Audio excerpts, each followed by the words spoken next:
Baik,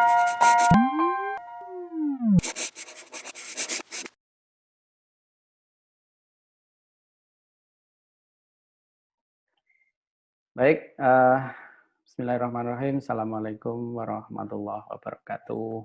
Waalaikumsalam warahmatullahi wabarakatuh. Selamat siang ya, Siang, Mbak Pak. Dia, sehat? Sehat, alhamdulillah. Ya, ini balik lagi dengan salah satu product owner di e-kampus, Sobat e-kampus. Beliau adalah Mbak Diah Fajar Nurrohmah, yang kapan hari itu kita sudah juga berdiskusi tentang bisnis proses atau pengalaman beliau mengimplementasikan sistem anggaran perencanaan anggaran keuangan, walaupun tidak secara mendetail, tapi ini mungkin cukup nantinya juga termasuk hari ini kita akan sedikit mengurai atau berbagi pengalaman tentang implementasi e-aset, jadi Ya. sistem informasi aset yang dimiliki oleh kampus. Dan ini juga ya produk owner-nya juga Mbak Diah ini.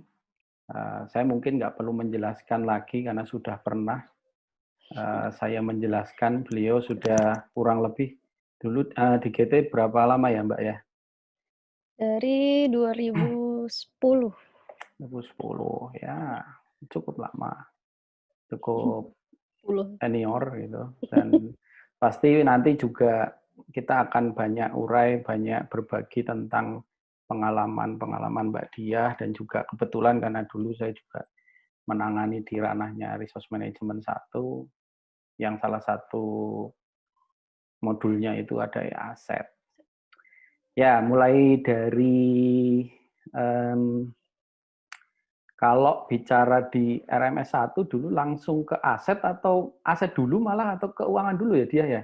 Lupa ya? Kalau dulu kayaknya saya langsung ke keuangan, Pak Nang. Oh, keuangan dulu malah ya, Mhm, belum aset mhm, ya. Berarti kalau belum. aset, berapa lama udah kalau nangani aset itu? Yang pertama mana dulu? Yang Kampus mana? pertama aset itu di Padang, Unan ya, Unan, mhm. Unan. Kalau Padang kan agak banyak itu kampusnya, nggak cuma Unan. Iya, Ada beberapa kampus swasta udah juga. berapa Unan ya, pertama udah lama itu. udah Dulu lama. aku juga awal-awal itu berarti di Unan Mhm, ya. Jadi Unan ya yang pertama ya. Kalau Unan. kalau yang terakhir kemarin mana yang terakhir? Yang terakhir itu di daerah Di di apa? Jakarta, Pak, Mercubuana bukan? Mana? mhm, Mercu Buana sama Pertamina. UP ya, UP Mhm. Pertamina. Oke, oke.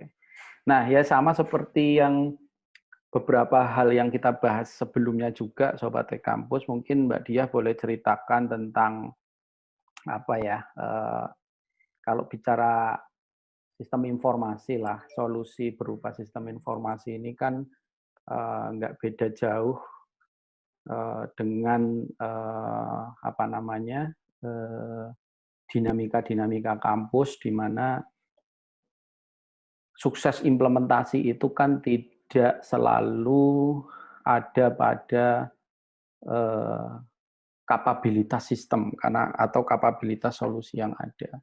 Jadi secanggih apapun, selengkap apapun aplikasi atau sistem informasi yang ada itu juga tidak menjadi faktor utama sukses implementasi sebuah sistem seperti itu. Nah, mungkin nggak usah banyak-banyak lah, sebut Mhm. saja maksimal 3 gitu, kunci sukses implementasi aset di kampus yang mungkin implementasi sistem aset ini kan belum banyak menjadi atensi ya, karena ini salah satu modul yang nice to have istilahnya, Mhm, bukan yang must have, Mas. bukan seperti yang akademik. Apa itu Mbak Diah mungkin? Kalau yang pertama itu ada berapa sih ya, kalau yang pertama itu kebanyakan itu masalah data, Pak Nang. Mhm, Jadi teman-teman di kampus itu kadang data aset itu, mhm, masih kurang diperhatikan. Jadi kadang, misalkan ada kampus yang sudah memiliki sistem aset tapi masih berbasis desktop. Oke. Sehingga data-data aset yang ada di situ tuh masih belum update. Hmm. Mhm. Jadi kadang ada aset yang seharusnya itu sudah rusak dan bahkan sudah tidak ada, di sistem masih terkondisikan aktif gitu. Sehingga Hmm. ketika pindah ke sistem informasi yang berbasis web, e-aset ini, mereka jadi kesulitan, apa namanya, menyediakan data yang valid gitu. Hmm. Apalagi dengan kampus yang tidak memiliki sistem sama sekali. Nah, itu kadang datanya juga terpencar-pencar sehingga, apa namanya, eee, mencari data yang valid lagi itu juga cukup lama gitu. Jadi, apa namanya, kendala di implementasi aset itu salah satunya adalah kesiapan data yang valid, data aset yang valid, gitu. Kemudian lagi-lagi juga sama seperti yang finansi kemarin, itu juga terkait SOP. Jadi kadang untuk, sistem informasi aset ini nih, belum memiliki SOP yang standar. Jadi hanya sekedar, apa Hmm. namanya, barang masuk, dicatat, sudah gitu. Lalu diapakan lagi? Nah itu, apa namanya, yang apa, beberapa atau sebagian kampus itu ada yang belum belum memiliki SOP utilisasi asetnya gitu. Kemudian yang terakhir sih tentunya, apa namanya, teman-teman operator kayak gitu. Teman-teman operator mau untuk, apa namanya, selalu mengelola aset dengan baik gitu, Hmm. dengan rajin tentunya. Memang kalau untuk pengelolaan aset di beberapa kampus yang paling, apa, yang paling banyak itu pastinya di barang habis pakai, Pak Nang. Jadi memang setiap Hmm. hari kan keluar masuk dan mungkin, mereka atensinya lebih banyaknya ke barang habis pakai, sehingga yang Hmm. aset inventarisasi ini agak terlalaikan seperti itu. Itu sih kendala-kendala yang apa, kendala-kendala implementasi yang, kami temui di Hmm. kampus-kampus. Oke, berarti oke lah. Tadi kan aku malah tertarik untuk menggali lagi tentang SOP gitu. Ya Mhm, ini sekedar untuk mengedukasi bersama juga, karena akhir-akhir ini memang kampus gitu ya, entah itu swasta atau negeri, tapi memang yang kena regulasi itu kampus-kampus negeri itu memang mulai diminta oleh regulator dalam hal ini Kemendikbud. Kalau dulu mungkin Kemenristek masih melalui beberapa permen, jadi Permen Ristek Dikti kalau dulu, kalau sekarang mhm, di Permendikbud. Kalau Ristek Dikti dulu ada yang Permen 71, itu juga tentang bisnis proses dan iya, SOP. Jadi memang apa ya, tantangannya di kampus itu kalau bicara SOP itu lebih banyak mereka kurang sepakatnya itu ya ini mau buat apa gitu. Lebih cenderung SOP itu ya dianalogikan sebagai flowchart aplikasi. Padahal SOP ini yang akan menjadi bagian penting dalam tata kelola gitu. Tata kelola kan kalau memang sudah rapi ya melekat di aplikasi itu memang yang bagus gitu. Tapi kalau dari sisi usernya juga belum yakin, aplikasi juga masih struggle, itu masih kemudian terus dikembangkan, belum stabil. Ini juga harus didukung oleh SOP tadi itu. Benar juga. mhm, Jadi kalau SOP-nya tidak jelas ya nanti yang jadi korban aplikasinya juga. Custom iya benar. sana, tak custom sini. Padahal customisasi itu kan juga membutuhkan analisa yang ini kira-kira muncul resiko nggak nih kalau proses di sini di-bypass atau yang di sini ditambahi sesuatu, seperti itu. Ya, ini menarik juga, maksudnya tadi yang SOP yang tidak banyak, mungkin tidak banyak disadari oleh kampus-kampus juga.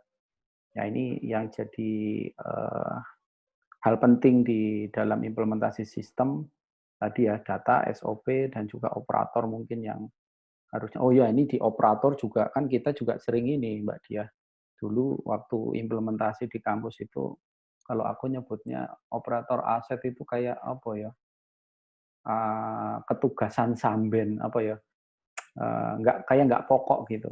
Iya betul, Pak. Jadi operatornya itu kayak yes momen sak kecekele gitu, Mhm, iya, sekenanya kira-kira, oh itu kayaknya kurang kerjaan, ya wis kamu jadi iya, operator pengelola barang dan sediaan gitu. Nah ini juga bisa menurutku bisa menjadi pemikiran-pemikiran pihak kampus gitu. Karena saya juga melihat beberapa implementasi aset itu permasalahannya juga muncul dari sana. Karena kemudian ketika itu samben tadi itu bukan tupoksi Oh, utamanya, mhm. maka dia kecenderungan ya sak kecekele tadi itu.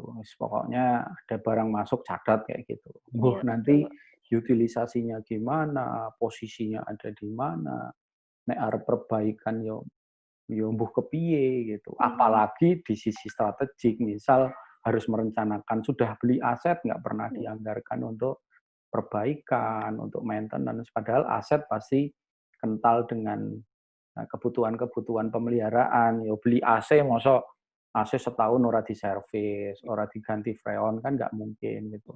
Beli kendaraan juga masa nggak diganti oli, nggak diganti bannya dalam siklus tertentu. Nah, kadang karena pencatatannya itu quote and quote itu ngawur gitu ya, jadi hal-hal seperti itu tidak teranggarkan lebih baik gitu. Nah, itu mungkin tadi ya mhm. beberapa sukses faktor lah ya, kalau kita sebut mungkin akan lebih dari 3, tapi dari pengalaman Mbak Diah tadi juga saya sendiri sebenarnya juga mengamini data, operator, dan prosedur. Jadi itu yang Sudah. paling paling penting. Ya kurang lebih nanti kalau prosedur juga supaya ditaati mungkin ya harus di SK-kan rektor kali ya Mbak Diah ya? Kemarin berapa Betul, yang di UGM, di kampus swasta juga harusnya muncul seperti muncul. itu. Iya betul, Kak Nang. Tidak hanya tidak hanya jadi dokumen yang Mhm, dicetak kemudian disimpan di lemari, tapi ya itu ditegakkan juga oleh para operator gitu. betul. Terus ini ya kalau implementasi itu kan pasti kayak tadi ya, nek ketemu Mhm, dengan kampus yang rapi datanya, prosedurnya jelas, operatornya tugasnya jelas, bukan samben itu kan pasti mhm, bahagia gitu, suka. Suka iya. dukanya apa ini? Kalau kira-kira nggak ada itu dukanya beberapa lah, sebut saja ya, nggak usah banyak-banyak ya, 3 atau Mhm. berapa untuk suka duka implementasinya aset gitu. Oh, kalau mulai dari dukanya dulu kayak Pak Nang. Ya dukanya dulu nggak apa-apa lah. Kalau dukanya itu kami biasanya gini, kadang sudah pelatihan, kemudian teman-teman dari, apa namanya, operator di kampus itu juga kan sudah menyediakan sebagian data yang mereka temukan untuk Mhm, di-entry-kan ke sistem. mhm, Harapan kami dengan berjalannya seperti itu, sistem tapi kadang teman-teman operator tuh sudah nyerah, Panang. mmm, Sudah menyerah untuk, apa namanya, mencari data yang valid. Sehingga aplikasi ya terbengkalainya karena apa, tak akses apa namanya, mau mau apa, utilisasi barang melewati sistem informasi, melalui sistem informasi, mhm, tidak bisa dilakukan karena datanya tidak lengkap tadi, itu. Jadi kami sudah mmm, yang senang, "Ayo ayo Bu, ayo Pak," gitu, "Ayo Bu, ayo Pak, kita apa namanya, entry-kan bareng-bareng." Kami kan kadang juga suka bantu. Ini, apa, untuk yang teman-teman PTN teman-teman perguruan tinggi yang belum memiliki sistem. Jadi kami masih meng-entry-nya satu-satu. Kadang kalau ada Excel, kami bantu untuk entry-kan gitu, konversi. Lalu setelah itu, setelah apa, lama gitu, terus mereka akhirnya ya itu menyerah, "Aduh Mbak, udah nggak ketemu lagi nih," gitu. Terus akhirnya ya malah tidak jadi implementasi gitu. Itu salah satunya karena semangatnya down dari teman-teman operatornya gitu. Itu duka yang paling sering, kami temui ketika implementasi e-aset gitu. Terus kalau sukanya itu ada salah satu kampus itu ya memang sih sudah mature, data mereka sudah ada, terus kalau misalkan ada data yang apa namanya, tidak ada, pimpinannya itu langsung apa namanya, memberikan instruksi, ya sudah itu apa namanya, dianggap musnah gitu, maksudnya asetnya tidak ada mmm, gitu. Sehingga, dari pimpinan pun mendukung, operatornya pun nurut gitu, dan kebetulan teman-teman operatornya juga masih muda-muda, brondong-brondong, mhm, Pak. berondong Jadinya lagi. berondong lagi. Jadinya ya apa, agak gerak cepat gitu. Terus kebetulan juga pimpinannya sambil menyusun SOP tadi itu. Jadi, oh Mmm, nanti kalau misalkan untuk peminjaman aset atau sewa aset, harus prosedurnya seperti ini, sehingga ketika implementasi itu ya lancar gitu, ngentri-nya lancar, kemudian apa namanya, pimpinannya juga ngasih apa, kayak semacam saran, "Mbak, modul ini dulu aja deh, soalnya yang modul ini SOP-nya masih belum fix," gitu. Jadinya Hmm. kami ketika implementasi ya fokus, oh misalkan modul yang mau diimplementasikan terlebih dahulu ya sewa pinjam gitu, ya udah kami dampingi sewa pinjam dulu, seperti itu. Jadi senangnya akhirnya e-aset digunakan gitu, Dipakai ya, berarti kalau pakai ujungnya. kalau dipakai intinya bahagia gitu ya, suka gitu ya. Ya memang levelnya udah berbeda seperti diskusi kita sebelumnya gitu. Iya, nah betul Kak, nah. Ya ya ya. Ya mungkin inilah, apa namanya, aku juga, ya dari samalah pengalaman dulu juga bareng sama dia juga, bahwasanya data ini menjadi isu paling, apa ya, santer lah, paling fundamental yang kemudian harus disiapkan oleh pihak kampus. Nah, that's why implementasi aset itu, penuh dengan tantangannya itu ya karena barang sudah berumur lebih dari mungkin pejabat yang sekarang mengelola, jadi mereka kayaknya mungkin pejabatnya baru 3 tahun, asetnya sudah Udah. puluhan tahun gitu. Dan itu juga entah berentah lah, maksudnya kamu kampus gede, apalagi kampus gede ya, kampus kecil pun itu yang umurnya mungkin tidak lebih dari 15 tahun untuk nge-trace aset mereka juga kerepotan gitu. Ya memang pengelolaan aset ini tidak hanya sekedar mencatat dari sisi keuangan gitu.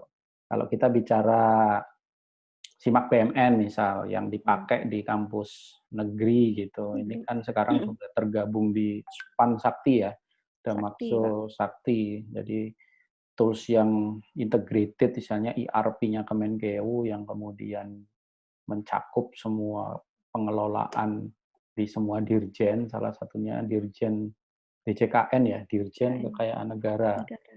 yang mengelola aset dulu. Ini juga challenging kalau di kampus-kampus PTN gitu. Ada juga yang kemudian karena kapabilitas SIMAK BMN atau sekarang Sakti itu belum memenuhi kebutuhan mereka sehingga mereka mengembangkan SIM aset sendiri atau manajemen aset sendiri, karena ya orientasinya masih pada pengelolaan keuangannya, aset dinilai dari sisi uang gitu.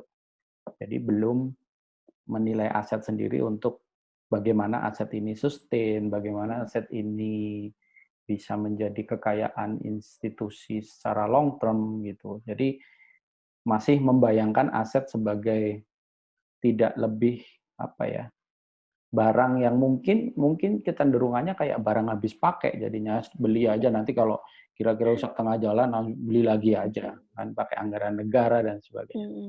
Mungkin agak sedikit berbeda ya kalau di swasta ya dia ya. Mungkin di UP dulu gimana tuh kalau menyikapi yang seperti itu? Apakah misal penyusutannya itu benar-benar mereka pertimbangkan atau dicatat beneran gitu? Maksudnya beneran tuh penyusutannya metodenya tenanan gitu, beneran gitu, enggak, "Alah Mmm, pokoknya 3 tahun nanti tahu-tahu habis dilelang aja," gitu. Itu kan ada yang model-model menyederhanakannya ya. seperti itu gitu. Gimana kalau di UP dulu? Kalau di UP dulu kebetulan juga sambil bikin panduan akuntansi waktu itu. Oh iya Jadi iya. heeh, penyusutannya juga sudah, ya beneran, Pak. Sesuai Jadi kaidah akuntansinya ada ya? kaidah akuntansinya di sana, mhm.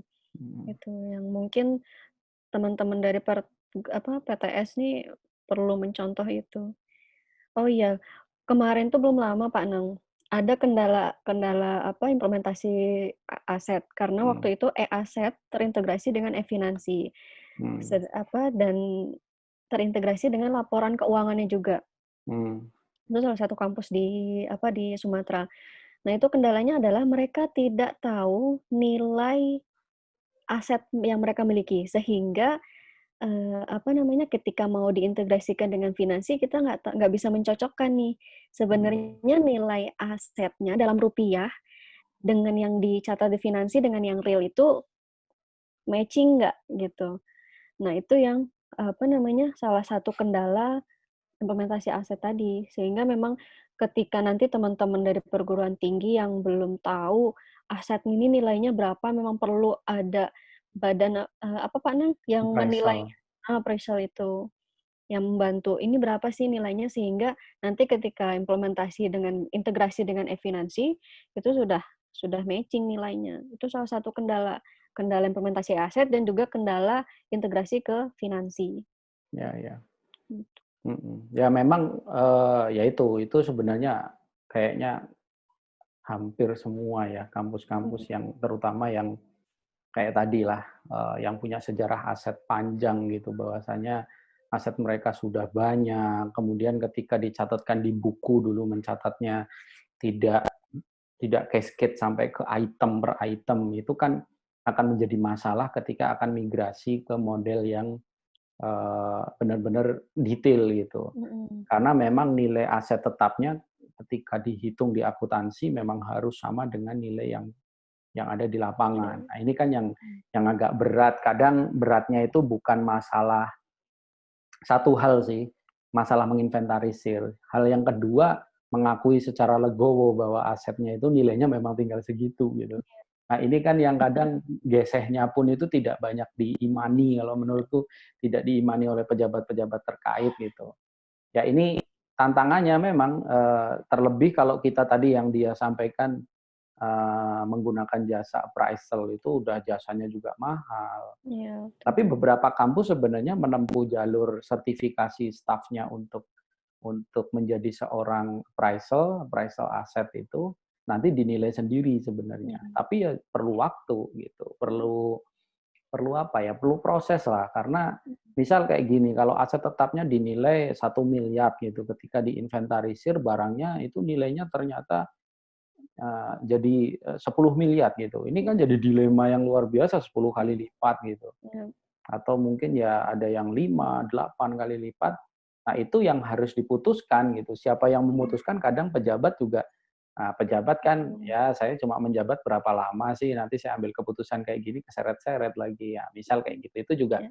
Itu juga terjadi sebenarnya di institusi perguruan tinggi yang notabene, apa namanya, pejabat itu punya periode maksimal gitu. Ya ini kalau tak amati sendiri pengalaman lebih dari 15 tahun itu, kampus biasanya seperti itu. Tapi Mhm. kalau yang berani ngambil terobosan sebenarnya ya nggak ada masalah gitu. Nggak ada Mhm. masalah ketika organisasinya berubah. Contoh kayak di UGM sendirilah yang terakhir kemarin kan jadi PTNBH, di mana status PTNBH kan sudah, apa ya istilahnya, aset negara itu, dijadikan istilahnya, eee, selain tanah itu diakui sebagai asetnya universitas lah, seperti itu. Mmm. Nah, ini kan yang menarik sebenarnya, menarik untuk digali lebih lanjut. Harusnya kalau swasta kan nggak ngaruh ya, swasta kan nggak ada urusannya dengan duit Duit. negara, itu kan Iya. paling duit yayasan atau Mhm. duitnya duitnya mahasiswa gitu. Mahasiswa. Nah, biasanya kalau swasta yang ada yayasan ya nanti, ininya sama yayasannya gitu, maksudnya Mhm. asetnya universitas sama urusannya sama yayasan. Ini juga Yayasan. kadang jadi apa, masalah tersendiri juga gitu. Nah, mungkin ini, lanjut lagi tentang, hal-hal yang perlu dipersiapkan kampus, Mbak Dia. Misal kalau akademik kan sesuatu yang harus ya, kalau aset ini kan sesuatu yang sunnah istilahnya ya. Bagus sih kalau dikelola dengan rapi, kemudian, pasti akan menghadirkan tata kelola yang efisien. Mhm. Belanja juga tidak ada pemborosan karena jadi tahu, oh ya ada yang ngajuin anggaran pemeliharaan aset, buat Mhm. melihara aset apa, itu kan harusnya ada tuh rinciannya. Jangan cuma, kiro-kiro, biasanya kan segini ya. Mhm. Pakai ilmu kirologi semua kan ambyar nanti anggarannya. Harusnya kan perencanaan itu kan harus berdasarkan tadi, merencanakan pemeliharaan aset, harusnya melihat totali asetnya toh. Ya, Misal nih, global. aku nganggarin untuk pemeliharaan kendaraan, harusnya kan aku Mhm. tahu kendaraanku ada berapa. Ya. Bukan pakai kiro-kiro gitu, Mhm. kayaknya ada 200 unit, udah Mhm. pukul rata aja, ya itu memang gampangnya kayak gitu. Tapi kan ini tingkat akurasinya juga pasti biasnya makin besar gitu. Nah, ini kira-kira apa itu yang perlu, kampus siapkan lah ketika sudah cukup siap mengimplementasikan pengelolaan aset gitu.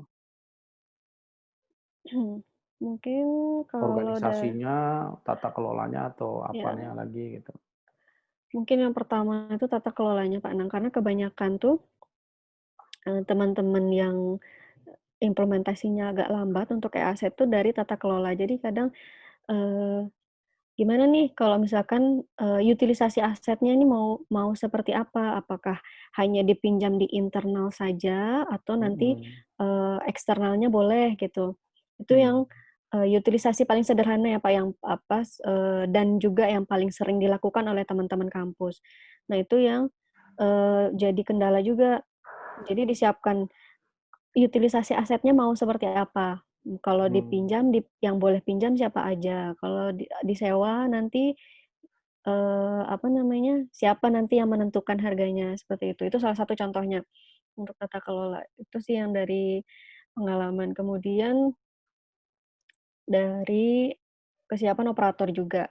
Misal kalau kampus kecil operatornya sedikit nggak apa-apa, tapi kalau kampusnya yang besar misalkan gedungnya ada di tempat yang berbeda gitu kan juga pastinya operatornya seharusnya juga dibedakan gitu, sehingga nanti operator di gedung A, itu ya ngelola gedung A saja, yang operator di gedung B misalkan di lokasi yang berbeda, itu, mendata aset-aset yang ada di gedungnya tersebut, seperti itu. Sehingga nanti ketika implementasi, data yang, apa namanya, sudah siap, data yang sudah ter-input di sistem, itu tetap terkelola dengan baik gitu, tanpa ada yang, apa namanya, tanpa ada yang tertinggal, seperti itu. mhm. Itu sih, Pak Anang. Oke, berarti tadi, kalau di sisi operator, kualifikasi dan sebagainya ada ini nggak, ada prasyaratnya nggak? Ada atau mungkin ada dari pengalaman aja?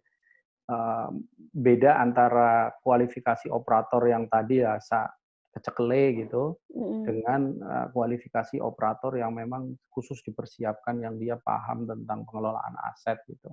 Ibarat kayak pengelola perpus lah ya, itu kalau dia Mhm. memang, basically dia seorang pustakawan kan dia tahu gitu Iya. bagaimana mengelola koleksi, mengelola perpustakaan Mhm. dengan baik gitu. Tapi kalau fungsinya adalah fungsi samben tadi itu Mhm. bukan bukan kualifikasinya, pasti akan punya cita rasa yang berbeda gitu.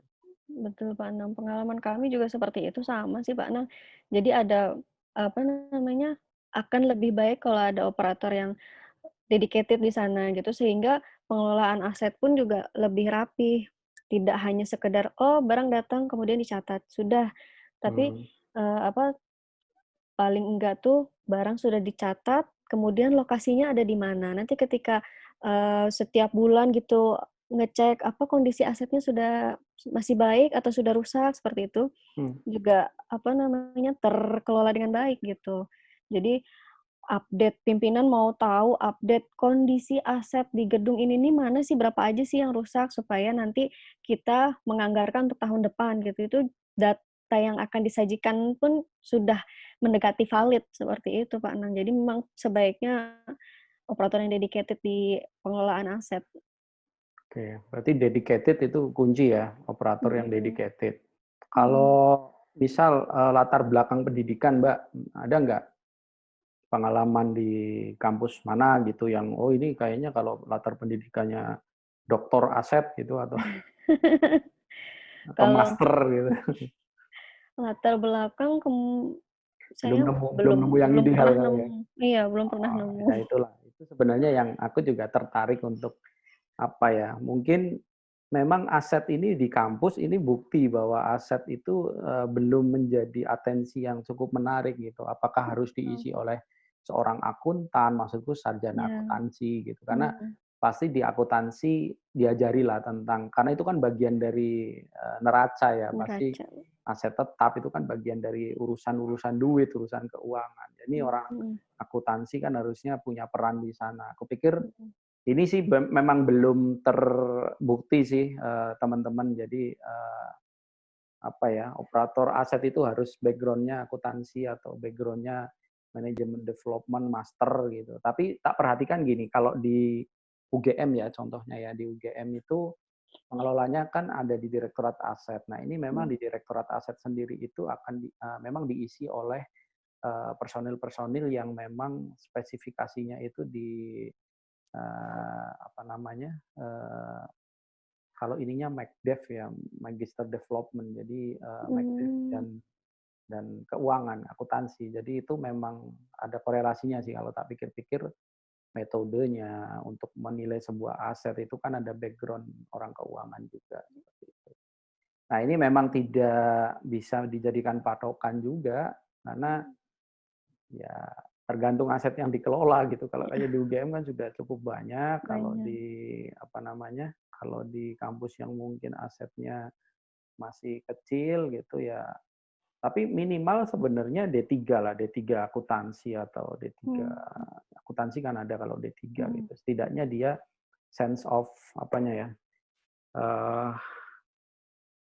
atensinya terhadap aset itu ada Aset. gitu. Kalau nanti pengembangan ke arah appraisal kan juga background-nya biasanya orang-orang ekonomi juga seperti itu. Itu biar biar jadi ini sih. Ya ini masih ini aja berdasarkan pengalaman. Pengalaman. Kalau kalau orang-orang yang mengelola aset memang tidak dispesifikasikan memang akan punya resiko yang lebih parah gitu karena ya kayak tadi. Jadi fungsinya kayak fungsi samben tadi itu. Mm-mm. Nggak fokus lah, nggak bisa kurang bisa diandalkan, bukan nggak bisa sih, kurang bisa diandalkan seperti itu. Terus gini, kalau kita bicara implementasi sistem informasi ya, Mm-mm. aset itu kan ibarat kalau aku pilih, kayaknya belum pernah tak sampaikan juga ke teman-teman, istilahnya Pak Romi Satrio Wahono itu. Ya beliau itu guru saya lah, saya sering dengerin YouTube-nya gitu. Beliau selalu bilang kalau yang namanya aplikasi cuma CRUD tok gitu, CRUD gitu, itu kan ya stupid app gitu. Jadi ini aplikasi yang bodoh, jadi nggak bisa memberikan insight, hanya mengolah data menjadi informasi, tapi dia tidak bisa mengkonversi informasi menjadi knowledge. Karena kalau di segitiga informasi itu, kan paling dasar itu kan data. Dia hanya mengolah Data. dari data menjadi informasi. Informasi.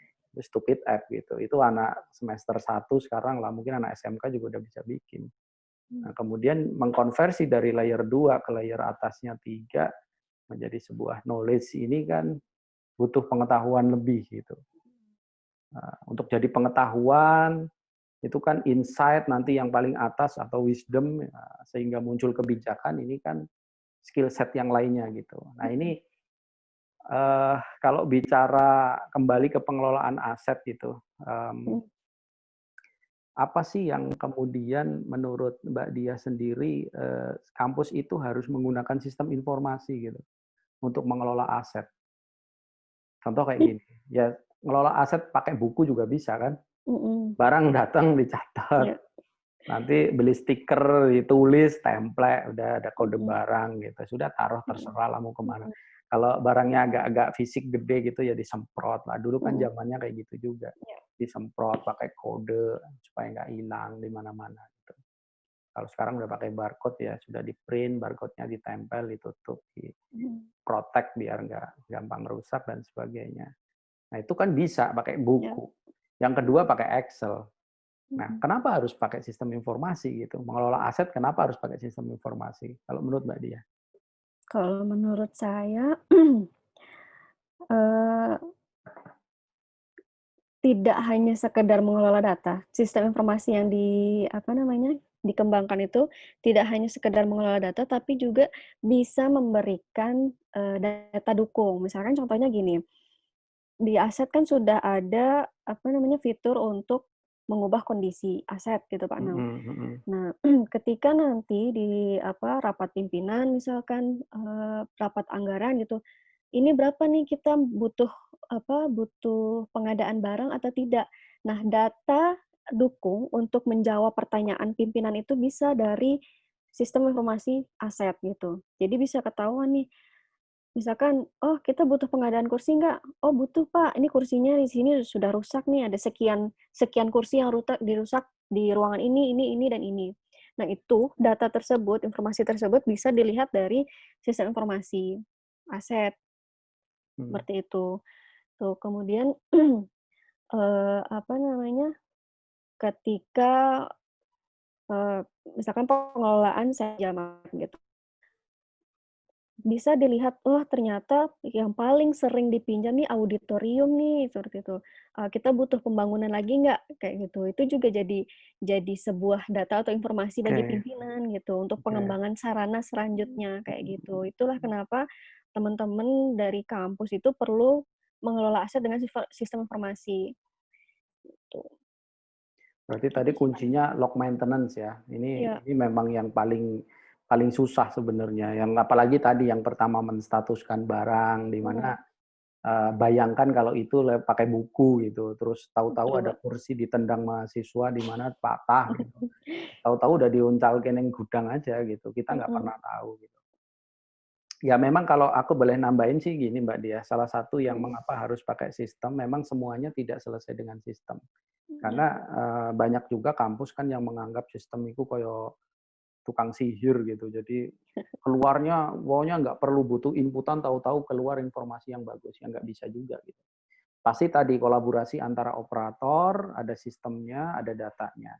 Data sudah ada, operatornya juga harus dibina dengan SOP supaya dia tahu gitu secara rutin, sabut sajalah dia setiap hari harus keliling ke setiap spot untuk menginvestigasi, setidaknya ini kan monitoring gitu. Oh, di sini barangnya masih sesuai dengan daftar inventaris ruangannya gitu. DBR-nya masih sesuai, berarti fine. Kayak kayak cleaning service itu loh, kayak OB. Jadi dia iya, ngecek kamar mandi kan, oh ininya bersih, ininya kerannya masih baik, airnya juga bening dan sebagainya. Centang semua. Saya pikir itu yang harus dibangun di kampus yang memang tidak bisa dilakukan oleh satu Superman, istilahnya satu orang ngerjain itu semua. Pasti akan dibagi per area kalau kampus itu besar.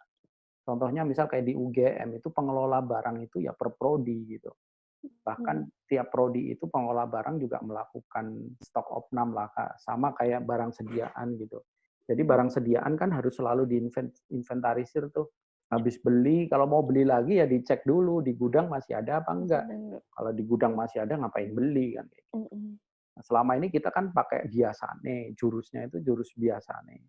mhm, Biasanya tukune sakmene, ya tuku wae, saben-saben tuku. Padahal di gudang juga sisanya cukup banyak. masih banyak. Itu barang sediaan. Barang aset juga kadang sisa banyak gitu, karena apalah istilahnya, alasan cadangan lah atau apa, belinya dilebihkan, ternyata itu juga nggak kepakai gitu. Itu biasanya yang apa namanya, eee, untuk ini sih, apa, model-model yang pengelolaannya tanpa terstruktur gitu, tanpa ada SOP tadi itu. Jadi mengubah status, benar juga ya kalau pakai buku biasa mungkin bisa berhari-hari untuk menjawab pertanyaan pimpinan yang sedang nyusun anggaran, kemudian kaitannya dengan log maintenance, AC ini sudah diservis berapa kali. Kalau biaya servisnya sudah lebih mahal dibanding biaya beli barunya atau Iya, nilai asetnya, ya mending dihapuskan aja asetnya kan. betul. Dihapuskan dengan dijual, ya sedapatnya lah. Bisa jadi kan nilai ekonominya juga sudah habis. Nah, memang log history ini kalau dicatat manual atau pakai Excel, ya pasti tersebar nih di ora, tersebar di mana-mana, ya pasti Mhm, tidak manageable lah. Nah, dengan adanya sistem informasi, pastinya sistem informasi ini kan bisa diakses dari mana saja, dan harapannya juga para pihak yang terlibat juga dengan mudah untuk ikut memonitor dan apa ya, berkontribusi lah dalam konteks manajemen datanya. Terus kalau tadi misal berarti perlu sistem, terus kenapa harus mhm. pakai aset, Mbak? Kenapa harus pakai aset, nggak pakai SIM aset yang lain gitu? Mungkin kita nggak bisa ya apple to apple dengan solusinya negara lah, karena Mhm, fokusnya kan beda gitu. iya, Misalkan penyedia solusi aset kan banyak tuh. banyak, Nah, mhm. kalau kita bicara produknya e-kampus, e-asetnya sendiri, kenapa, apa yang membedakan e-aset dengan yang lainnya misal gitu? Kenapa harus milih e-aset gitu? Oke.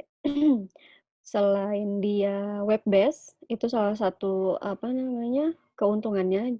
Selain dia web based, bisa diakses dari mana aja, kapan aja, e-aset kita ini juga sudah, mendukung multi-site Hmm, management.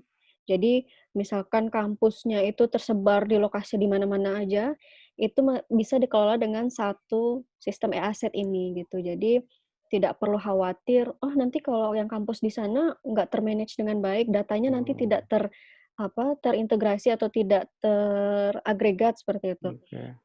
Nah, itu salah satu juga multi-site tadi bisa dikelola.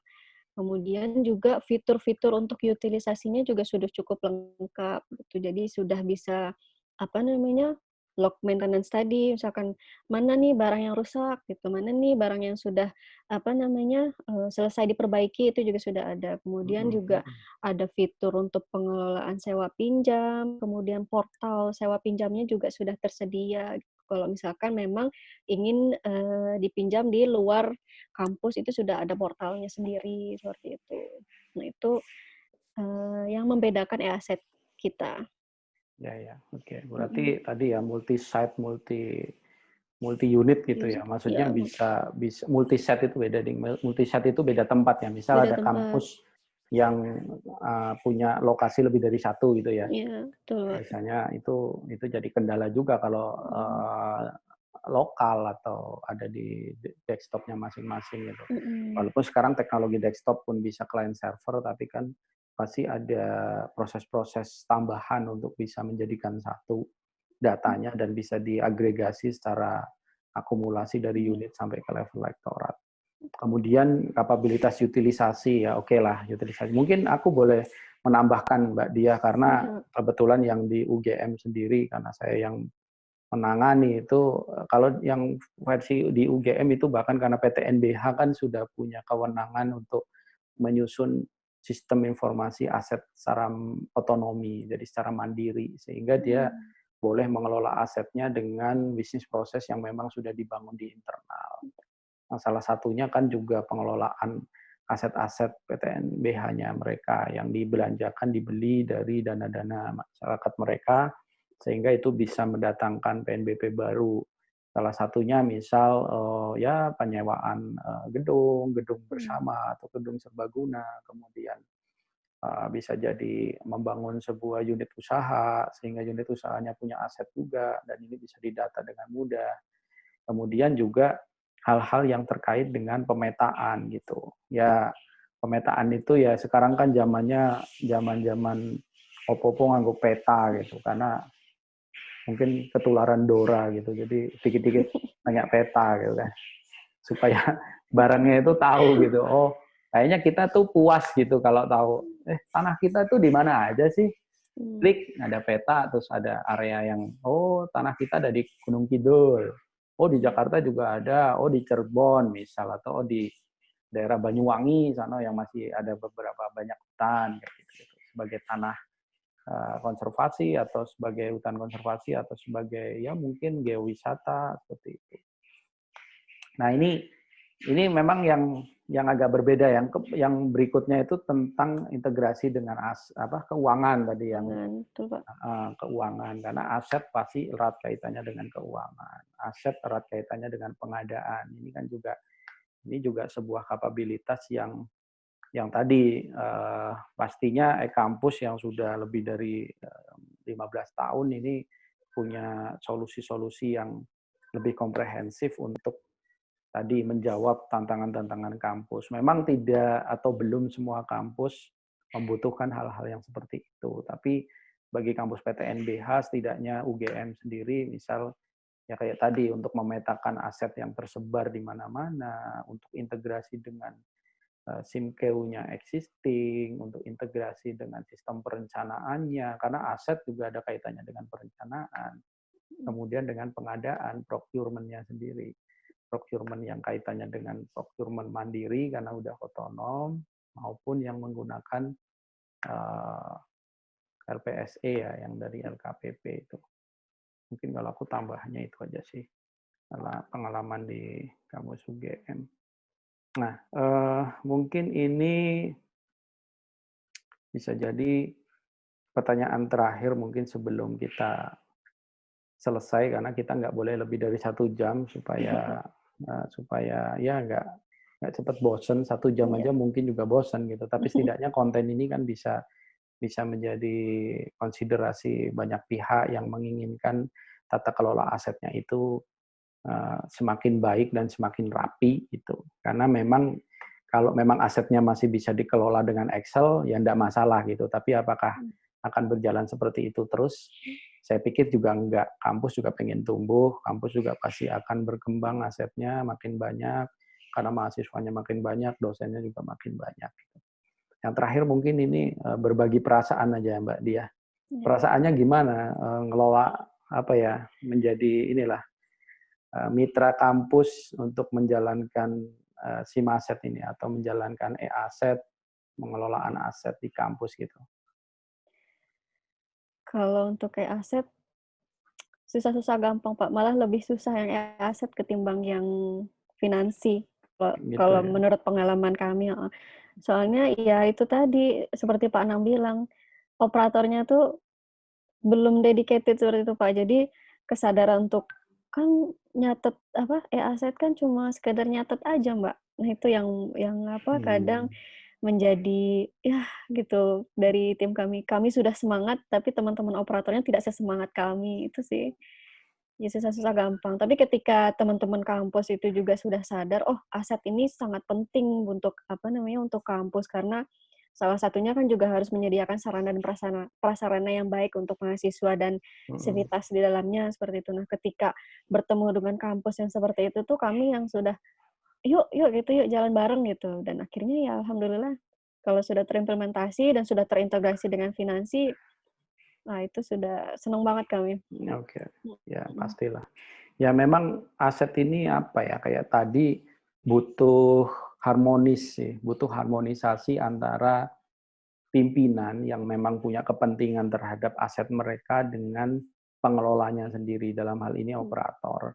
Karena kalau ya ujung-ujungnya kan slogan garbage in, garbage out lah ya. Kalau apa yang didatakan operator itu ngaco gitu ya sudahlah, itu jadi garbage decision juga. Maksudnya keputusan yang tidak berdasarkan data, kemudian keputusan yang hanya apa ya, asal Bapak senang, misal karena ya ini kebutuhannya adalah untuk itu. Wah ini untuk anggaran ya sudah, yang penting kan anggarannya turun, ngecake ya urusan nanti kan kayak gitu.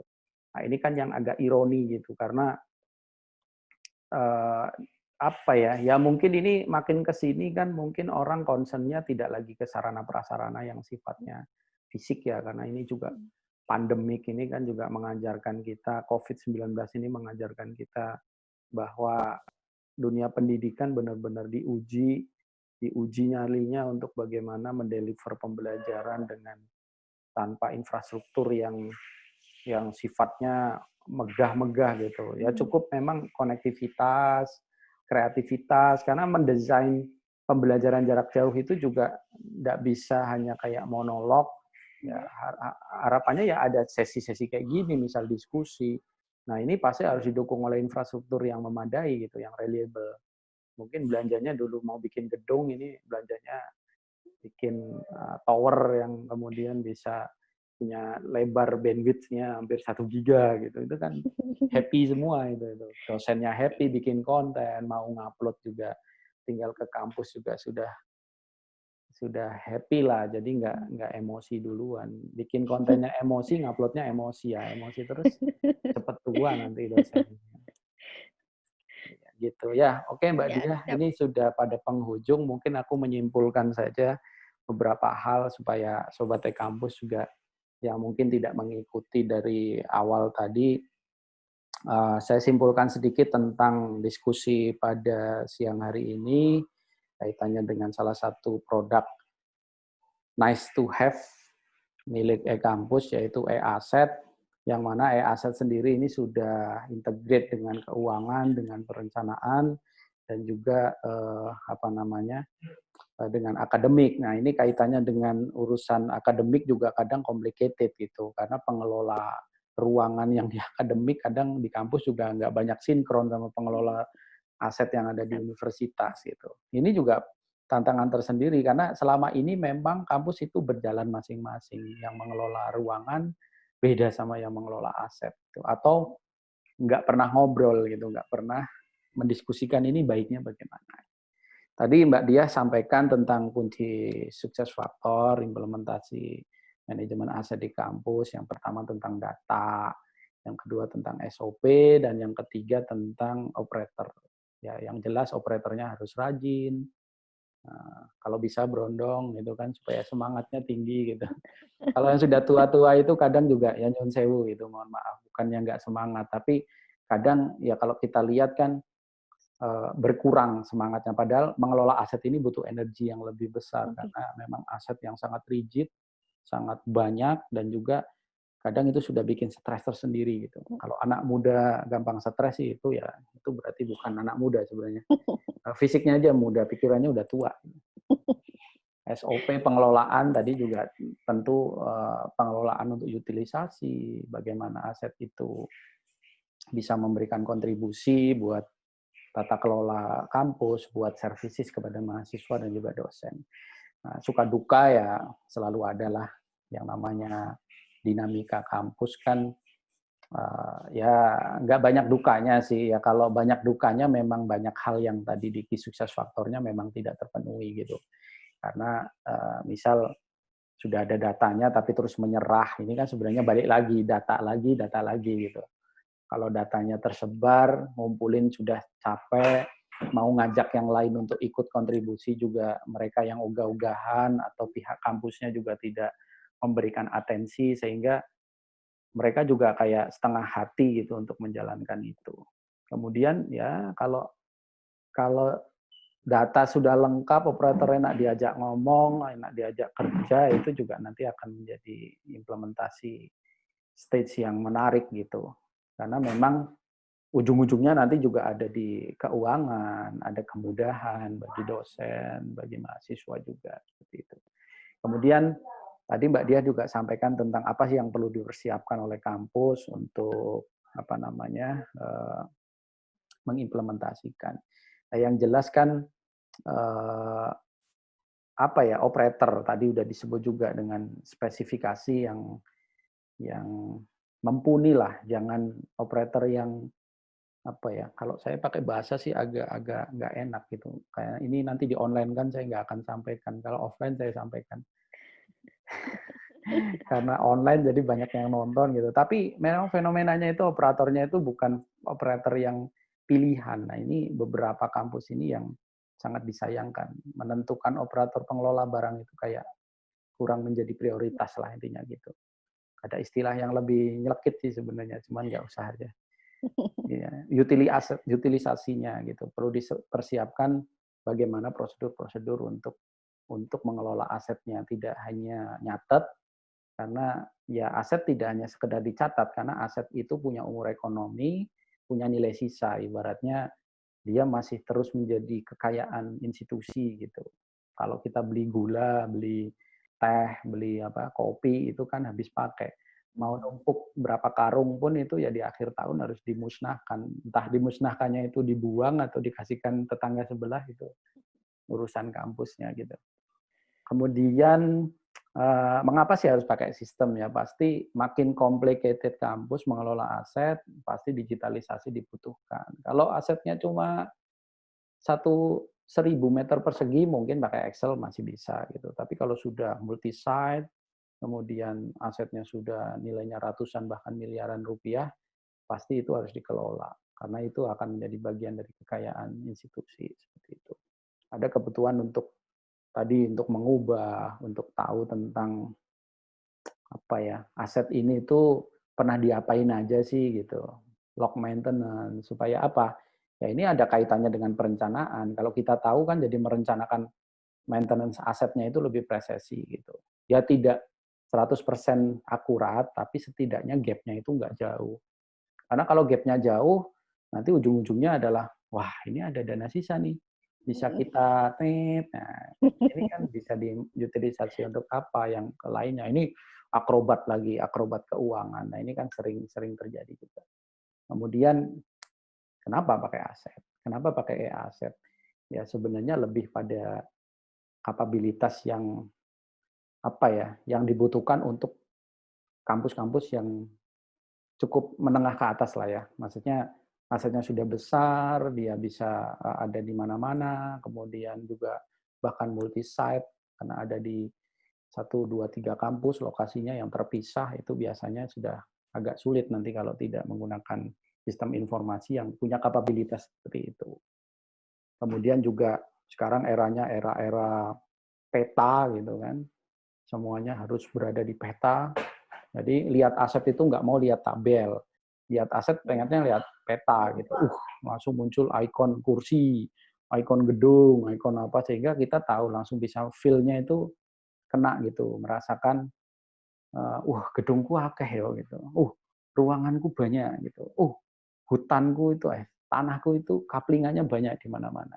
Itu terlihat dalam satu halaman, dalam satu bentuk peta. Ini juga sesuatu yang dimiliki oleh e-aset seperti itu. Dan selain itu juga untuk memfasilitasi pihak eksternal, ya hal-hal yang sifatnya memang public bisa diutilisasi oleh publik, boleh dipinjam, boleh disewa istilahnya oleh masyarakat sekitar atau oleh alumni, itu juga dibutuhkan kalau memang kampus, biasanya sih untuk kampus yang BLU ya, yang punya PNBP, BLU sama PTNBH itu juga seperti itu. Oke, ini sudah lebih 6 menit dari 1 jam kita ngobrol, Mbak Diah. Semoga hari ini, siang ini menjadi siang yang bermanfaat buat Sobat e-Kampus nantinya, dan juga para pihak yang ingin tahu tentang e-aset. Ya memang kita tidak bahas lebih ke kapabilitas, tapi ini sebagai pemantik saja supaya ini menjadi sebuah kabar gembira buat semuanya. Gitu. Terima kasih sekali Mbak Diah. Ada yang mau disampaikan lagi? Cukup dari saya, Pak. Ya. Gimana, nggak kedinginan di pantai itu, anginnya kencang sekali. Wah iya nih Pak, panas-panas nih Pak. Kalau saya freeze anginnya, jadi ini sudah diem, saya nggak ada angin di sini. Bahkan pohon di belakang juga sudah saya diamkan. Itu kapal di belakang juga saya diamkan di situ. Di freeze semua, Pak. Oke, terima kasih ya, Mbak Diah. Terima kasih, Pak Nang. Tetap sehat, mudah-mudahan bisa ketemu lagi di diskusi-diskusi berikutnya. Mohon maaf kalau ada kesalahan, Sobat e-Kampus dan teman-teman, Mbak Diah terutama. Terima kasih atas waktunya. Salam buat keluarga. Salam buat keluarga di rumah. Assalamualaikum warahmatullahi wabarakatuh. Terima kasih. Waalaikumsalam warahmatullahi wabarakatuh.